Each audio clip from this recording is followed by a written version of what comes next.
Hey Saddleback, welcome to World AIDS Day weekend.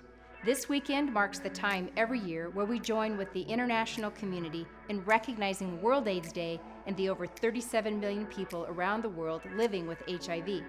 As you may or may not know, for many years our church has been committed to offering compassion, community, and real solutions for people living with and affected by HIV and AIDS.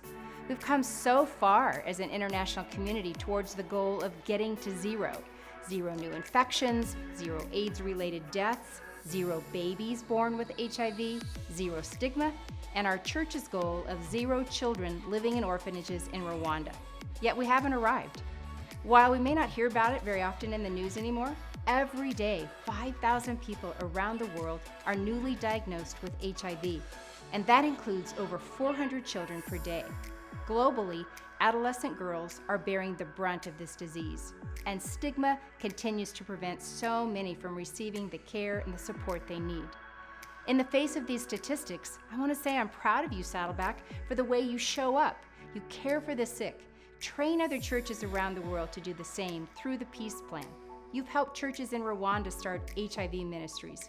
You fought against stigma and raised your voices for the marginalized at AIDS walks in Orange County and Los Angeles. You've helped vulnerable populations get tested.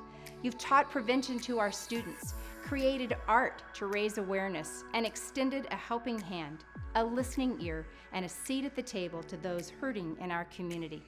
I'm proud because you have demonstrated that our church is dedicated to speaking up and standing up for those who are voiceless, those who are marginalized.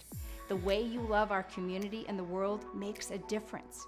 Whether it's a conversation or a trip, the way you serve has ripple effects.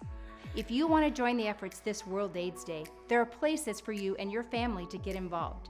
Visit hivandthechurch.com or email hiv@saddleback.com for ways to get started. Now maybe you're listening and you feel like I've described your life. If you feel like you don't have a place to belong, if you feel like you've been disqualified, or if you feel you've been cast aside, we're here to say there's a place for you at Saddleback. Your illness is not your identity. It is not a sin to be sick. So today, on World AIDS Day, we again collectively raise our voices to say we are committed to caring for those affected and stepping into the fight against HIV until the day we see the end of AIDS. AIDS is not over, but we believe that when the local church is mobilized to care for the hurting, we will see change in our world unlike we've seen before. So thank you for all that you do for those who are infected and affected living with HIV.